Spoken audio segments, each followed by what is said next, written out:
Be ready. 15 seconds.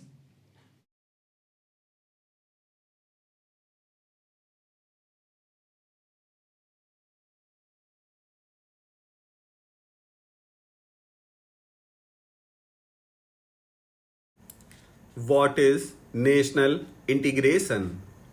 It is first and foremost emotional feeling that binds all individual citizens of this country into one of the great nations. The Indian society is essentially plural with immense diversities of language, culture, local customs, and traditions in food, dress, family, life, and social intercourse and religion. It is this immense diversity that often tempts people to regard India not as a country but as a continent or a miniature world and makes Indian life a grand, variegated mosaic of peerless beauty. This is our great inheritance, which few other countries can boast of, and we must do all we can to preserve its salient and beneficial features. But if we have to live and grow as a nation, we must make every citizen of this country realize the basic underlying unity in all this apparent diversity, and we must also strive to eliminate or reduce to the minimum the divisive forces of communalism, regionalism, and linguism that tend to disrupt or cloud this unity. National integration may be said to have been achieved when the positive and unifying forces reign supreme in national life and the negative and divisive trends are controlled, if not totally eliminated. This is our goal. It is in this direction that we have been moving throughout our long history.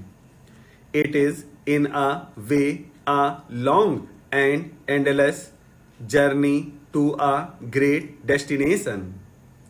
As with liberty, eternal vigilance is the price that we have to pay for national integration as well. The binding together of all citizens in spite of all their diversities into one nation has to be attempted in several directions. It is not a single strand but a union of several strands which will determine the strength of the national fabric. National integration will therefore have to be positively sought through political, economic, and social development, through education, through a decentralized, just, and fair administration, and through the generation of confidence and a feeling of security among the minority groups. Each of these aspects deserves some examination. To begin with, national integration is a highly political issue. It is the responsibility of the political system to keep the country together and to provide the leadership for strengthening national integration in all walks of life. The Indian National Congress provided this essential cohesion for the last 90 years. This has been its great service to the people. The relationship between national integration and socio-economic development is also equally close and in fact as mutually interdependent as the chicken and the egg.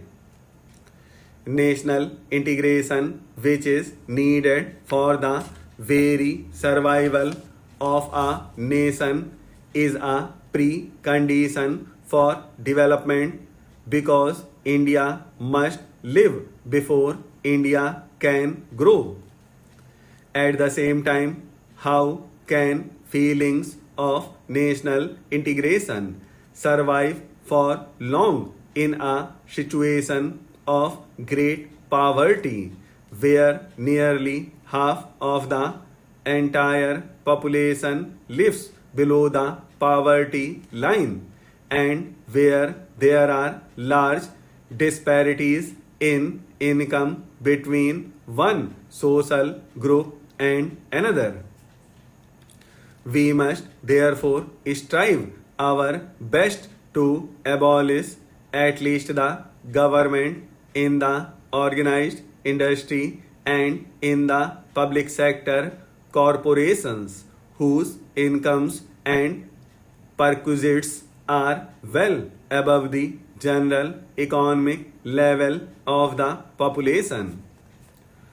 On the other hand, we have large masses of very poor people living in urban slums, small and marginal farmers and landless agricultural laborers in rural areas who are unemployed or underemployed, whose incomes are very low and who cannot even look forward to 2 square meals a day for most of the year.